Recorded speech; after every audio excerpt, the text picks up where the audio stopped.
Following Monday night's presidential debate between Hillary Clinton and Donald Trump, viewers wasted no time in declaring who they thought the winner was. Many took to the internet, filling out simple questionnaires on various websites to say who they thought came out on top.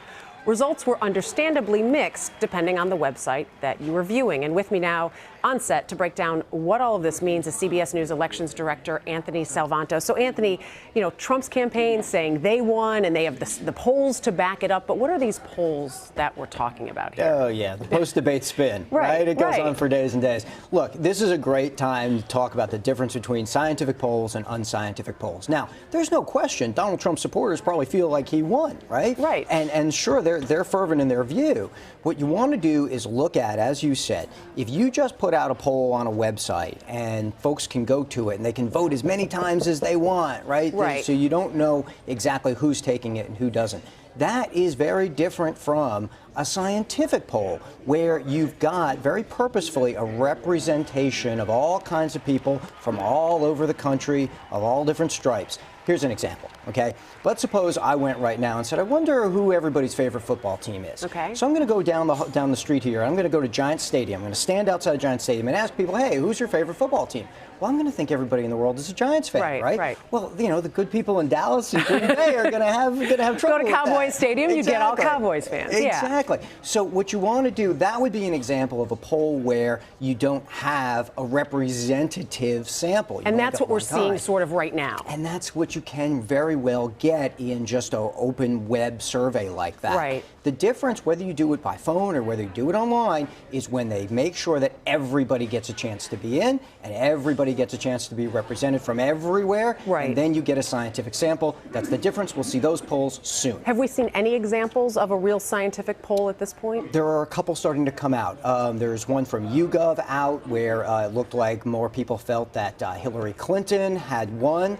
But of course, you break that down by partisanship, and there's big differences. But that's where you got, I've seen a couple of others where, again, you have something that represents the whole country. Yeah, and we were talking about how the spin, it's not just that debate moment, it's the few days after and some of the spin and what people are taking in. So when do we start seeing more of the scientific results, like, has this actually had an impact? Are voters changing their mind? Yeah, and see, that's exactly the right measure. It's not just who you think won, because you don't elect a president based on who won the debate. You elect them based on who gets the most votes. Right. So it's those polls where you start seeing the horse race, the total national vote, and those take a couple of days. I would suspect that you'll see some maybe Friday, certainly by early next week, if you haven't, it's starting to trickle out already, and that's where you see if it's had an impact. What I suspect will happen is that each of their supporters will think they won and become firmer in their support, which is actually something Hillary Clinton needed to do anyway. Right. She needed that enthusiasm going into this,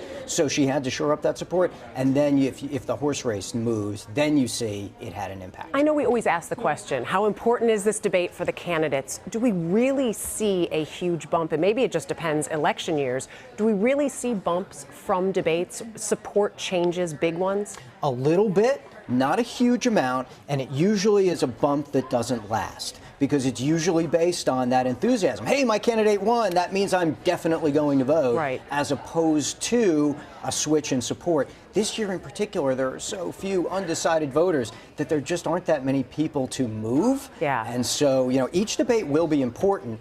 But I'd be surprised if you see a giant swing, giant swing. It sounds like with the convention, same thing. We saw these bumps, even though those were very large, and then that sort of went away. If she got a big bump out of the convention, then now it slipped back to about a tie, or it was heading into this debate. So, these things are transient. They always say numbers can tell any story you want, but here they seem to be telling the story that there's a lot of indecision. Just everybody should remember it's not just about your choice. It's about how enthusiastic you are, and that makes numbers move around a little bit too. Anthony Salvanto, great information. Thank you. We appreciate it. Thanks, Dan.